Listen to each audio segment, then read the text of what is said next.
Treble, this is Arya, and this is episode 21 of Talking Technique. Want a formula to create grooves over a chord progression? You know, I love practicing my triads because they're a great technical workout. So why not combine an exercise for groove creation with practicing our triads? Here's a formula that works when you are called to create a groove over a chord progression. And it has several ingredients, and you have a PDF included with this video that you can follow along with.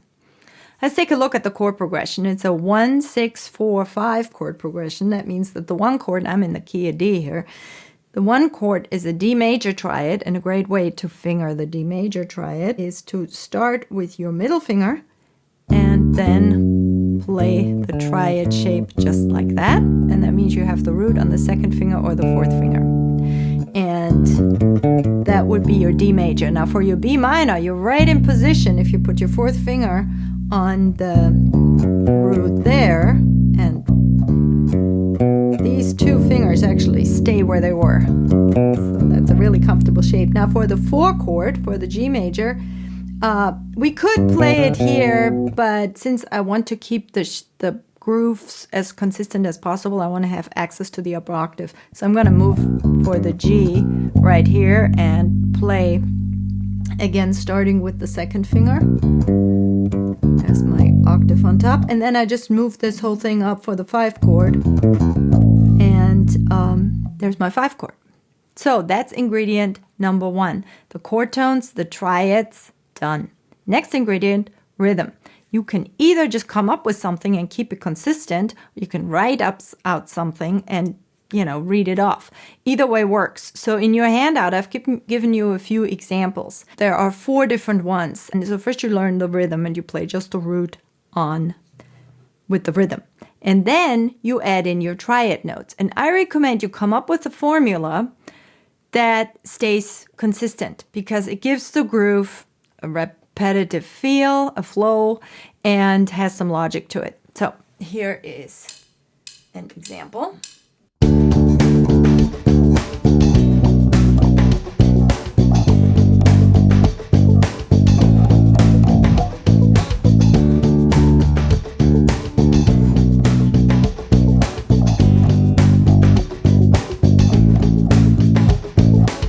And then I came up with a formula of the intervals in the triad. 1, 5, 1, 3, 1, 5.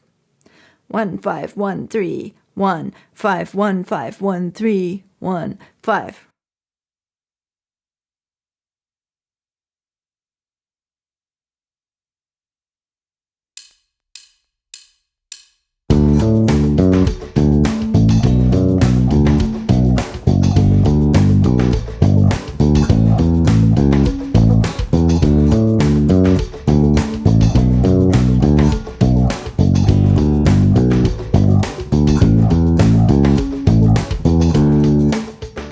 Okay, let's do the second example.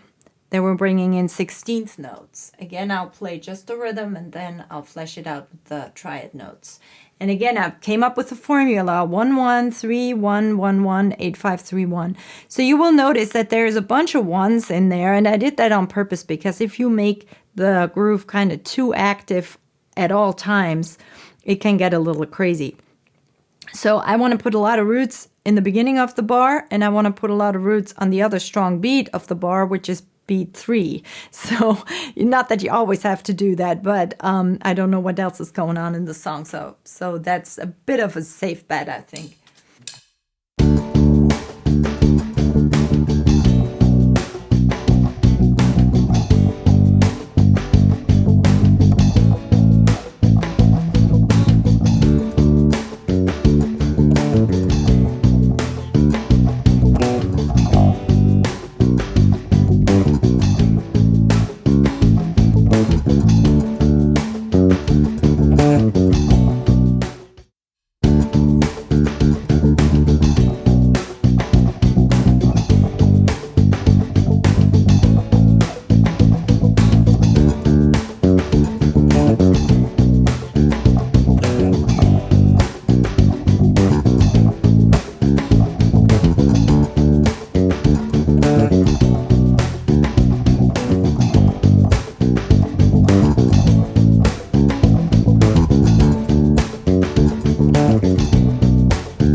my goal is when I play just the root, for example, and then go into the pattern, which at higher tempos can get a pretty active thing.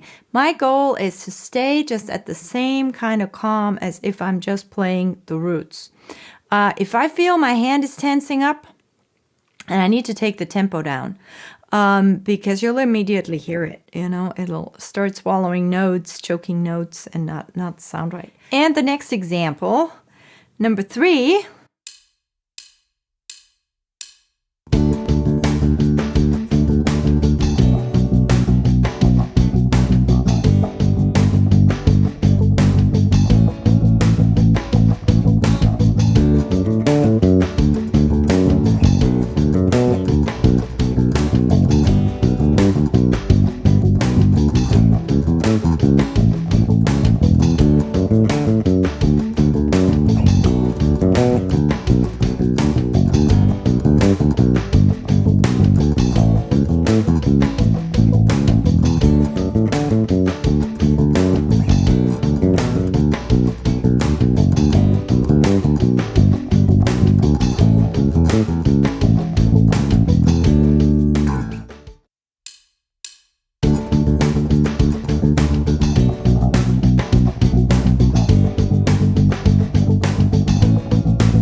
And the last example.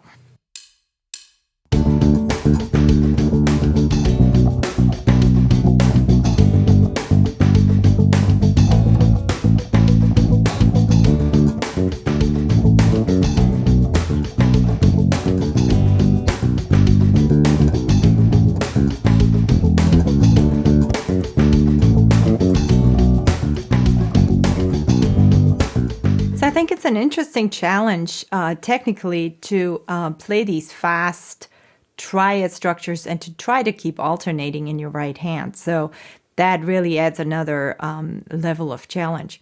Now, of course, there are many more ingredients that make a good groove. Articulation, phrasing, dynamics, interplay with the others, listening, taste, and so forth. So this is by no means to say that this is exhaustive by putting these two pieces together.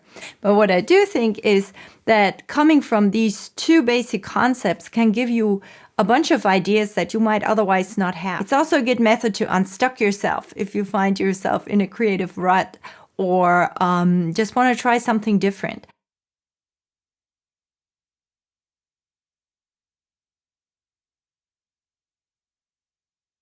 It's also great to do this when you're jamming, warming up with your bandmates. Just somebody throw out 4 chords and you break them down in triad shapes. You come up with the rhythm, you keep it consistent, you come up with the sequence of intervals within the triad shape and keep that consistent.